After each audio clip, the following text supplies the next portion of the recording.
The empirical rule is another concept that involves the use and understanding of the standard deviation. And the empirical rule says, for data that's approximately bell-shaped, 68% of the data falls within one standard deviation of the mean.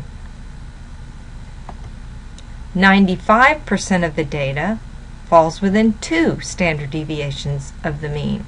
And recall, that's what we said were the usual values, plus or minus two standard deviations of the mean.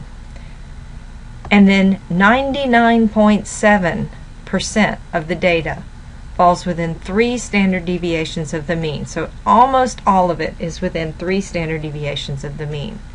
So let's look at how this would look in a bell curve. Okay, recall in our symmetrical bell curve that the height, or in any of these curves actually, and the symmetrical one also, the height of the curve represents more values. So frequency is our vertical axis here. And so obviously most of the values are centered around here, around the mean. And as we go to the left more and more, there are fewer and fewer values that have these measures. The horizontal axis is whatever our measures are, heights, weights, IQ scores, could be anything, and this being our average height or weight or IQ score. And then there are fewer and fewer values that are towards the right tail of the curve. And in a symmetrical curve, and we have half of the values being above the mean and half of the values being below the mean. Recall that if it's symmetrical, the mean and the median and the mode are about the same. And that is the definition of the median, that half of the values are below and half of the values are above. So, with one standard deviation away from the mean, let's see what that would look like graphically. So what we're saying is that somewhere out here we mark off where we've gone the mean minus one standard deviation and the mean plus one standard deviation.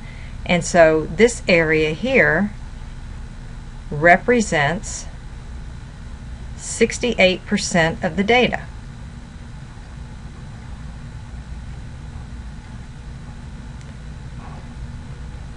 Falls within one standard deviation of the mean. And because this is a symmetrical graph, then we could actually say that 34% is above and 34% is below within one standard deviation.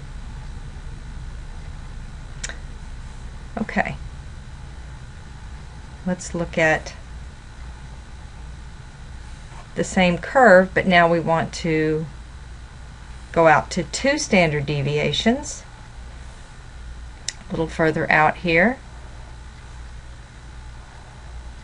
And here we're at the mean minus two standard deviations and the mean plus two standard deviations.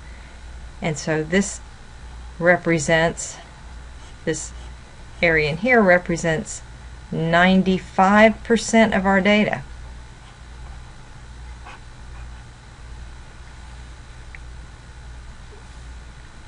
So we'd have, what, 47.5% here and 47.5% of the data on this side. So two standard deviations. And this is also that usual value range from this number to whatever this calculation would be to this calculation. These are our usual values.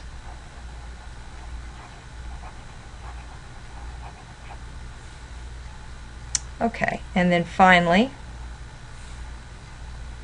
we want to look at three standard deviations from the mean. And now we're accounting for almost all of the data. So this is the mean minus 3 standard deviations, and the mean plus 3 standard deviations. And so here now we're talking about almost all of the data, because from this value to this value here, this is 99.7%. And so what we're talking about is what, 49.85% on this side and 49.85%, almost all of it, right? That leaves us, you know, a lot of times this is rounded to 49.8 and 49.9 and 49.9, and then you'll see that what's left over here is 1% and 0.1% and 0.1%. If we rounded that to 49.9, I believe your textbook will show then that this is 0.1%, and this side is, what's left here is 0.1%, but that's just a rounding thing. But we can see that there is just very little bit left on the far left tail and the far right tail. So let's see what an example would look like of the empirical rule. Okay, we have scores for high school students on the SAT, the verbal section of the SAT, and in a particular year the mean was 490. So right here, let's see, right here at the mean, I would write 490. We actually have a value here now. And the standard deviation was 100. So now I can easily mark off one standard deviation away from the mean on the left, one standard deviation away from the mean on the right. This would be plus 100, and this would be minus 100. And then I could do that again for 2 standard deviations away. So minus 2 standard deviations, 490, plus 2 would be 690, and minus 2, 290. And then finally we could go out to 3 standard deviations away, and 490 plus 3 times 100, 790. 490 minus 3 times 100, 190. So what we can say is we know that 68% of the values are in here, from 390 to 590, that's 68%. And 95% of the SAT scores fall between 290 and 690, and then 99.7%, almost all of the verbal scores on the SAT are between 190 and 790.